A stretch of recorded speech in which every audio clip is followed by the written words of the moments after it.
हिमाचल में पंचायती चुनाव के रिजल्ट घोषित होने के 63 दिन बाद भी शिमला जिला परिषद को अपना चेयरमैन और वाइस चेयरमैन नहीं मिल पाया है। तो सोमवार सुबह 11 बजे प्रस्तावित चुनाव कोरम पूरा नहीं होने की वजह से नहीं हो सका। और ये भी बता दें कि कांग्रेस और बीजेपी दोनों दलों के जिला परिषद सदस्य बैठक में कहीं नहीं पहुंचे, जिससे चुनाव प्रक्रिया प्रभावित हुई है। और शिमला जिला परिषद में कुल 25 सदस्य हैं। इसमें बीजेपी के 12, कांग्रेस के 11 और 2 निर्दलीय सदस्य हैं। चेयरमैन और वाइस चेयरमैन का चुनाव जीतने के लिए 13 सदस्यों का समर्थन जरूरी होता है। मौजूदा स्थिति में किसी भी दल के पास अपने दम पर बहुमत नहीं है, जिससे दोनों निर्दलीय सदस्य सत्ता की चाबी तय करेंगे। बैठक निर्धारित की गई थी, इसमें कोई सदस्य भी उपस्थित नहीं हुआ और हमारे जिला पंचायत अधिकारी इसकी हमें पूरी सूचना देंगे कि क्या कारण रहा कि क्यों कोई उपस्थित नहीं हुआ। उसके उपरांत हम इसकी अगली तिथि निश्चित करेंगे। अभी तो आज क्योंकि कोई व्यक्ति यहाँ उपस्थित नहीं हुआ, कोई माननीय सदस्य आए नहीं, तो जिला पंचायत अधिकारी अभी देखते हैं क्यों उपस्थित नहीं हो पाए, इसको देख लेते हैं। उसके बाद हम जो है इसकी अगली तिथि निर्धारित कर लेंगे। नोटिस भी जारी होंगे सर उनको?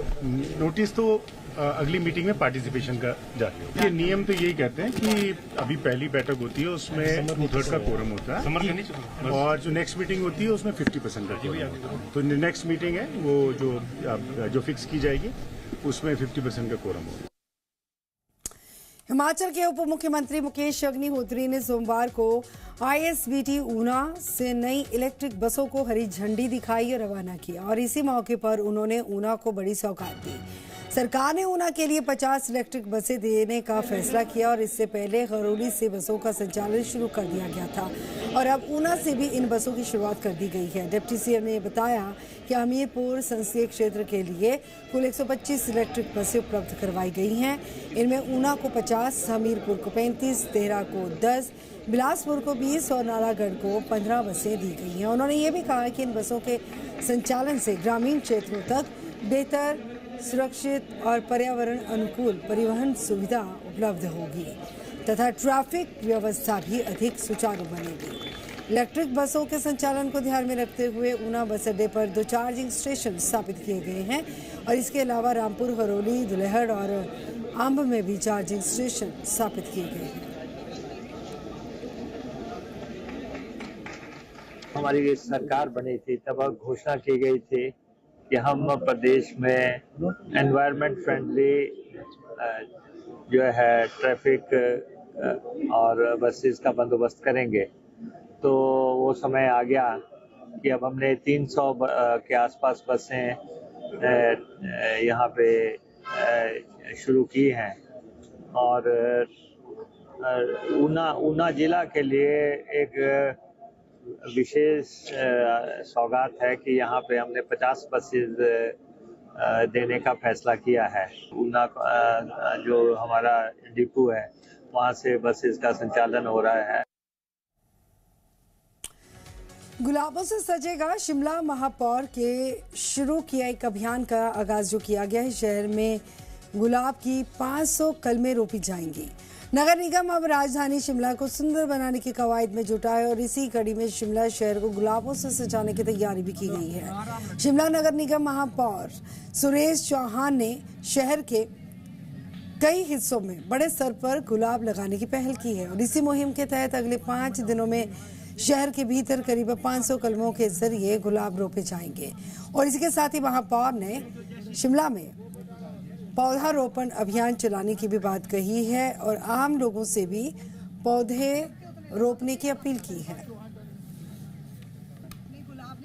थोड़ी सी शिमला को खूबसूरत बनाने के एक प्रयास है।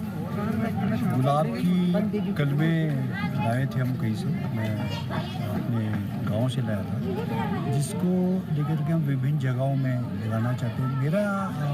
मैंने इनसे पूछा था, हमारे विशेषज्ञ जो है, कि शायद बंदर इसको नहीं खाते हैं गुलाब की, क्योंकि इसमें कांटे होते हैं। तो एक प्रयास कर रहे हैं हम इसको, जहाँ जहाँ हमारे शिमला और आसपास के क्षेत्र में जहाँ जहाँ गुलाब की कलमें लग सकती हैं, क्योंकि आजकल इसको लगाने का समय है, तो उसको उसी संदर्भ में आज हम एक प्रयास कर रहे हैं। पिछले ये अभियान हमारा 4-5 दिन चलेगा इसके साथ साथ फिर हमारा ट्री प्लांटेशन का अगला प्रोग्राम शुरू होगा, जिसमें हम शिमला के अलग अलग वार्ड्स में अलग अलग जगह पे ट्री प्लांटेशन करेंगे। हिमाचल प्रदेश को ग्रीन स्टेट बनाने के सरकारी प्रयास खट्टाई में पड़ते हुए नजर आए। दरअसल हिमाचल पथ परिवहन निगम के द्वारा जिला सिरमौर के लिए अत्याधुनिक इलेक्ट्रिक बसें तो भेज दी गई, लेकिन जमीनी स्तर पर विभागों के बीच में आपसी समन्वय की कमी थी और बसें अभी डिपो में खड़ी धूल फांकती हुई नजर आई हैं। पांवटा साहिब में चार्जिंग स्टेशन को बिजली का कनेक्शन नहीं मिला। दूसरी ओर इलेक्ट्रिक बसों का पंजीकरण और पासिंग की औपचारिकताएं अधर में लटकी हुई हैं।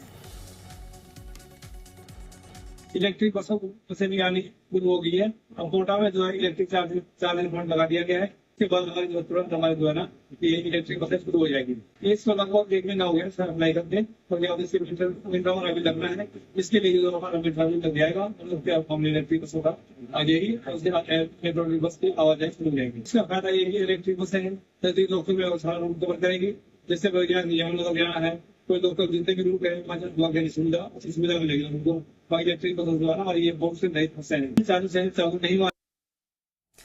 मुख्यमंत्री सुखविंदर सिंह सुक्खू के नेतृत्व में हिमाचल प्रदेश भवन और अन्य कामगार कल्याण बोर्ड श्रमिकों और उनके परिवारों के जीवन स्तर को बेहतर बनाने की दिशा में महत्वपूर्ण भूमिका अदा की जा रही है।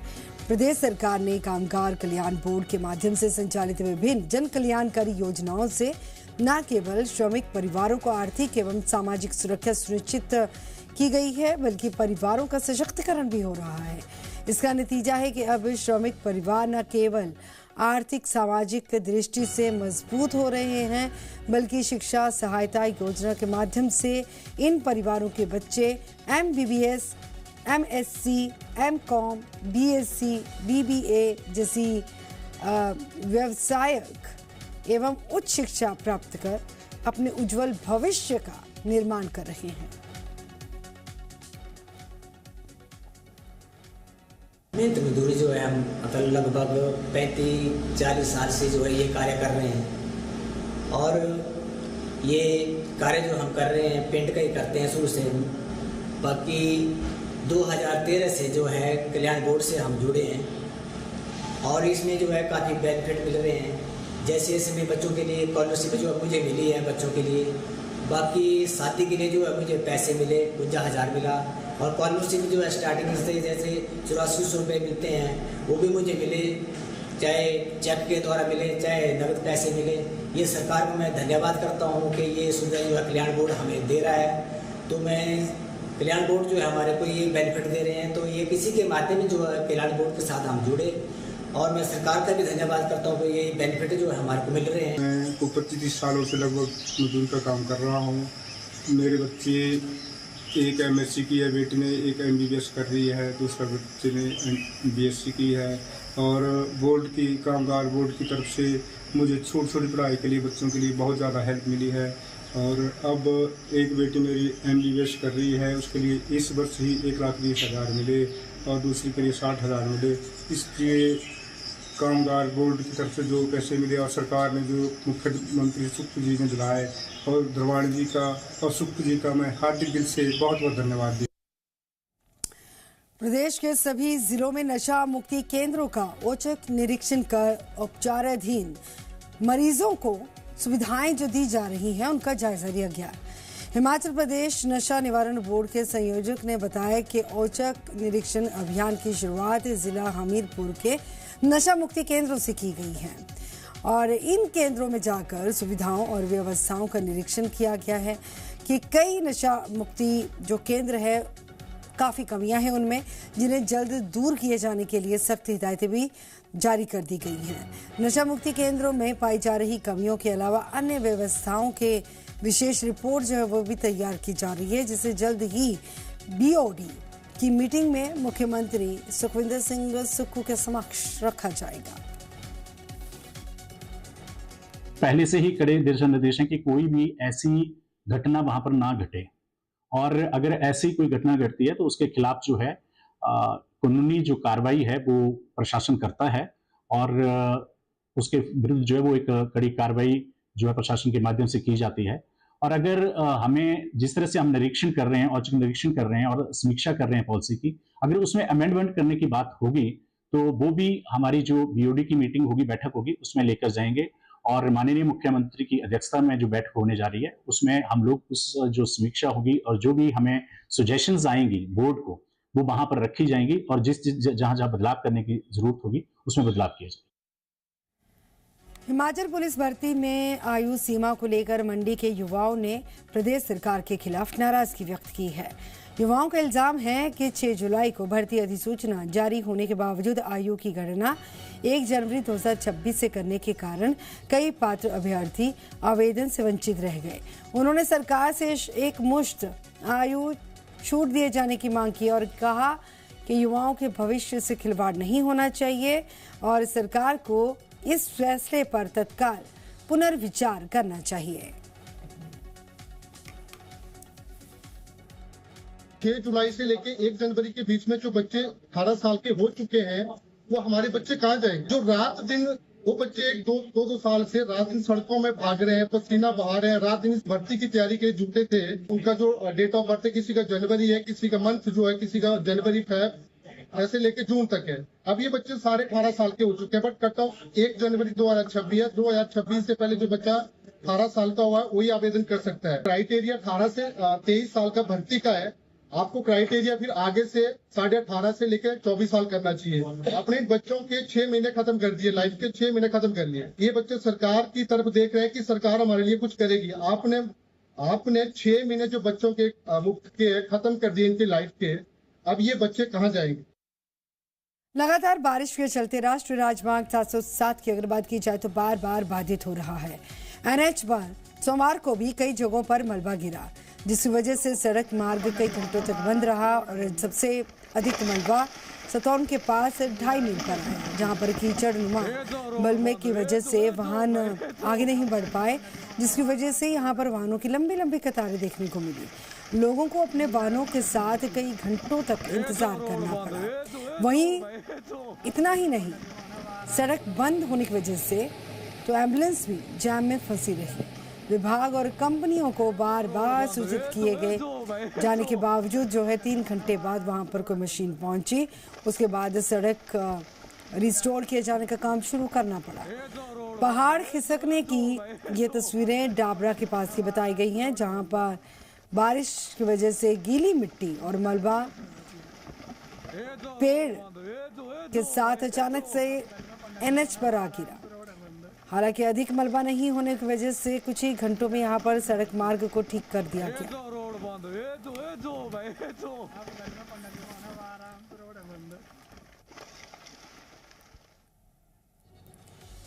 इसके साथ आगे बढ़ेंगे और बात करेंगे लूना चतराड़ी मार्ग पर क्षतिग्रस्त डंगे के ऊपर लोहे के एंगल के सहारे प्राइवेट बस को ले जाते हुए का एक वीडियो सामने आया। जिस तरह से पहाड़ी रास्ते पर गिरे डंगे के ऊपर लोहे का एंगल डालकर बस को ले जाया जा रहा है, हल्की सी चूक होने पर बड़ा हादसा हो सकता है। फिलहाल लोक निर्माण विभाग से लोगों ने इस क्षतिग्रस्त डंगे की जल्द से जल्द प्राथमिकता के आधार पर ठीक किए जाने के लिए आवाज बुलंद की है, क्योंकि आए दिन लोग इसी तरह के रास्ते से जान जोखिम में डालकर वाहनों में सफर करने के लिए मजबूर है। वैसे लोहे के एंगल के सहारे गंतव्य की ओर बढ़ रही प्राइवेट बस का वीडियो सोशल मीडिया पर तेजी से वायरल हो रहा है।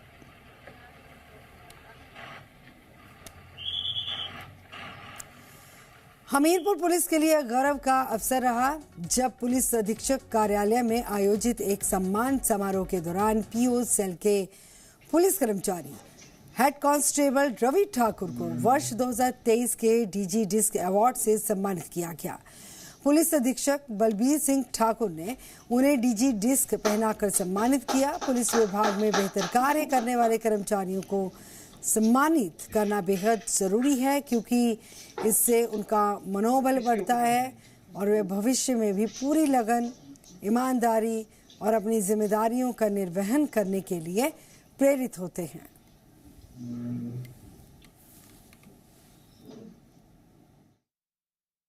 मैंने लगभग 250 को करीब पुलिस पीओ उठाए हैं 100 के करीब NI एक्ट और 80-90 के करीब मिसिंग जो लेडीज भागती हैं, बच्चे भागते हैं, उसमें काम किया। ये भी काफ़ी सराहनीय कार्य कर रहे हैं और पुलिस विभाग ने इनको वर्ष 2023 के लिए DGP डिस्क के अवार्ड से इनको ये अवार्ड दिया था। DGP डिस्क अवार्ड अनाउंस किया था इनकी फेवर में, तो आज उन्हें वो अवार्ड भी यहाँ पे सौंपा गया।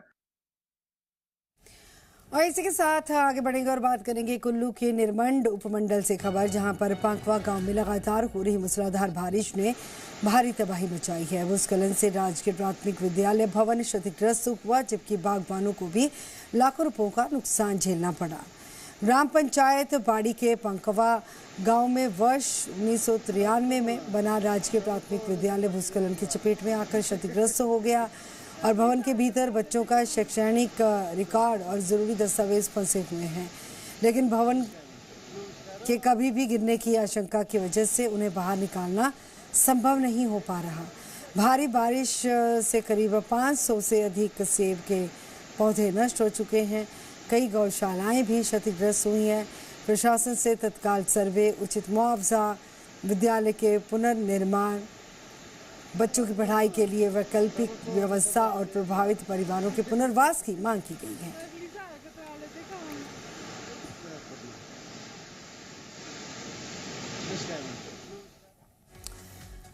पंडोल सड़क पर एक बार फिर से पहाड़ धड़का और ये भी बता दें कि मलबा गिरा तो आवाजाही बड़े स्तर पर प्रभावित हुई है।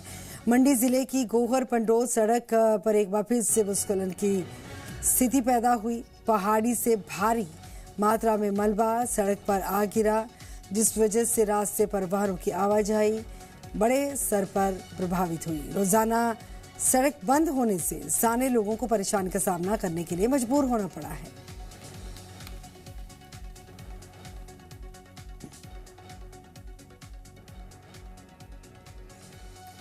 गुरुद्वारा श्री कलगीधर साहिब बिलासपुर में 5 दिन के गुरमत कैंप का आयोजन करने के लिए बंदोबस्त किए गए हैं। श्रोमणी गुरुद्वारा प्रबंधक कमेटी अमृतसर साहिब के तत्वाधान में एग्जीक्यूटिव मेंबर दलजीत सिंह भिंडर की देखरेख में आयोजित गुरमत कैंप में SGPC के प्रचारक परमजीत सिंह बच्चों को गुरुमुखी ज्ञान, गुरु का इतिहास, गुरुमति की शिक्षा प्रदान करने आ रहे हैं ताकि बच्चे अपने इतिहास से जुड़ सकें। उनको वहीं पर गुरुद्वारा श्री कलगीधर साहिब प्रबंधन के द्वारा बच्चों के रहने का और उनके लंगर की खास व्यवस्था की गई है। अन्य सुविधाओं का खास ख्याल रखा गया है। वहीं पर कैंप के दौरान बिलासपुर जिला की समुद संगत अपना पूरा योगदान अदा कर रही है।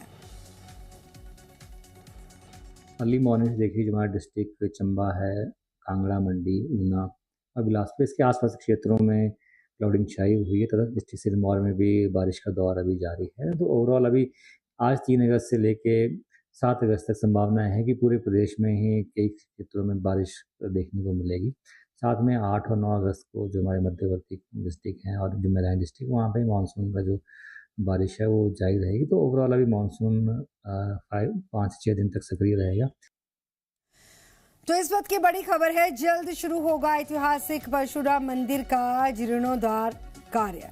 विधायक ने अधिकारियों के साथ मंदिर का दौरा किया। ढहने की कगार पर परशुराम मंदिर की सुरक्षा दीवारें आप टीवी स्क्रीन पर देख सकते हैं। लगातार धंस रहा ऐतिहासिक मंदिर का परिसर, जिसकी तस्वीरें सामने आई हैं। विधायक ने कहा कि कार्य के लिए प्राक्कलन तैयार किया जा रहा है।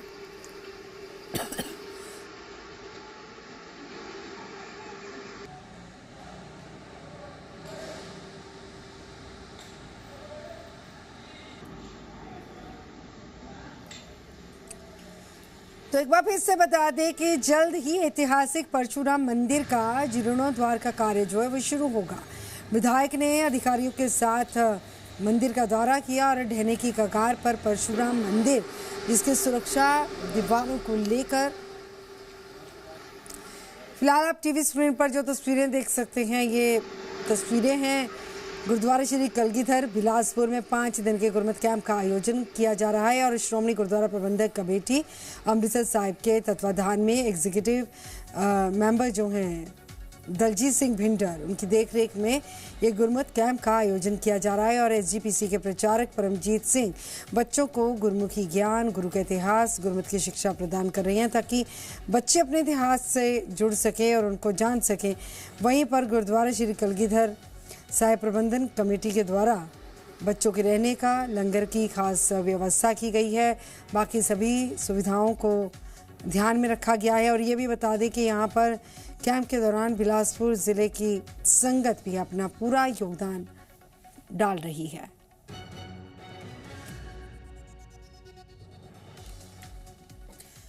चंबा में अंतर्राष्ट्रीय मिंजर मेले की 8वीं सांस्कृतिक शाम पंजाबी गायक और अभिनेता गिप्पी गरेवाल के नाम रही। गिप्पी के गानों ने माहौल ऐसा बना दिया कि पूरा पंडाल झूम उठा। यहाँ बरसात की वजह से डंगे बैठ रहे हैं और मंदिर के जो पुराना स्ट्रक्चर है उसको भी नुकसान पहुंच रहा है, तो उसके रखरखाव के लिए, उसके जीर्णोद्धार के लिए यहाँ पर आज प्राक्कलन तैयार करने के लिए एसडीएम साहब के साथ और त्रिलोकपुर मंदिर से भी जो एसडीओ साहब हैं और सभी हमारे यहाँ स्थानीय लोग इकट्ठे हुए हैं, तो उसी के बारे में चर्चा करके सभी के सुझाव लेकर जो है इसका जीर्णोद्धार किया जाएगा।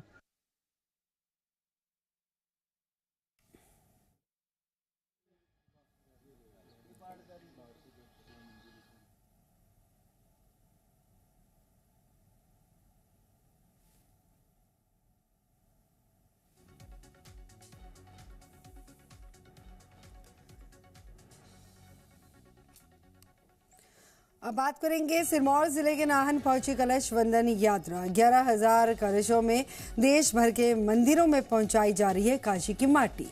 गुरु रविदास जन्मस्थली काशी से रवाना हुए थे ये कलश। बीजेपी के अध्यक्ष राजीव बिंदल भी इस यात्रा में मौजूद रहे। बड़ी संख्या में लोग नाहन में बने यात्रा का हिस्सा। और ये भी बता दें कि गुरु रविदास जी की 650वीं जयंती के मौके पर देश भर में कलश वंदन यात्रा निकाली जा रही है और यात्रा के बाद नाहन रविदास मंदिर में कलश स्थापित किया जाएगा।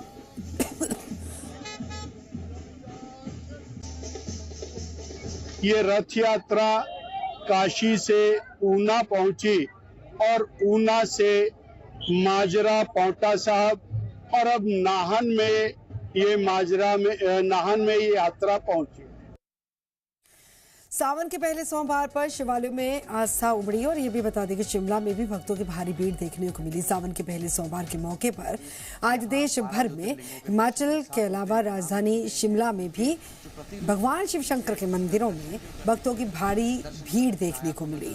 सुबह से श्रद्धालु शिवालयों में पहुंचकर भगवान भोलेनाथ का जलाभिषेक और पूजा अर्चना में जुटे थे।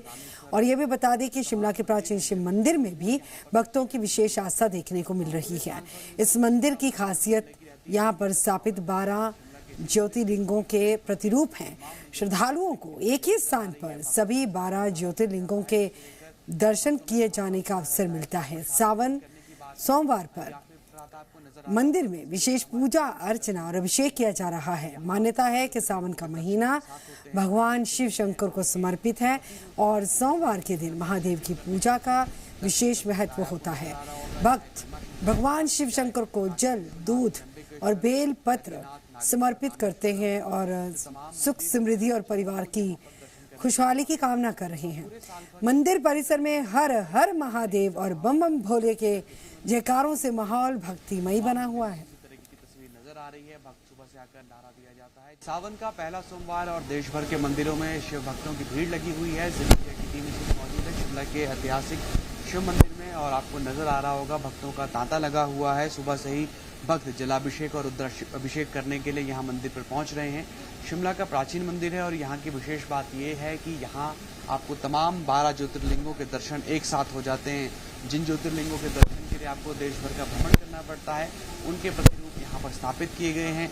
बात चाहे सोमनाथ की हो, मल्लिकार्जुन की, महाकालेश्वर की या फिर केदारनाथ, भीमाशंकर की, सभी 12 ज्योतिर्लिंगों के दर्शन यहाँ पर एक साथ होते हैं और भक्त यहाँ पर आकर जल चढ़ाते हैं और भगवान शिव को यहाँ पर प्रसन्न करने की कोशिश करते हैं। यूँ तो हर सोमवार का अत्यधिक महत्व है, लेकिन जो सावन का सोमवार रहता है उस पर विशेष तौर पर भक्त यहाँ आते हैं, दर्शन करते हैं, रुद्राभिषेक करके, जलाभिषेक करके भगवान को प्रसन्न करने की कोशिश करते हैं। विशेष तौर पर बात की जाए इस मंदिर की तो यहाँ रोजाना भक्तों की भारी भीड़ लगी रहती है, लेकिन सावन के सोमवार में यहाँ पर विशेष तौर पर भक्त दूर दूर से दर्शन करने के लिए आते हैं। तो आज दिन भर की तस्वीर इसी तरह शिमला के तमाम मंदिरों से या फिर देश भर के तमाम मंदिरों से इसी तरह की तस्वीर हमें देखने के लिए मिलती रहेगी और भक्त खास तौर पर दूर दूर से आकर यहाँ भगवान शिव के दर्शन कर रहे हैं और कुछ लोग इस दिन में व्रत भी करते हैं, जो कि आत्मसमर्पण, आत्मसंयम और श्रद्धा का प्रतीक होता है। Senior camera person Ashok Soni के साथ अंकुश डोभाल, जी मीडिया, शिमला।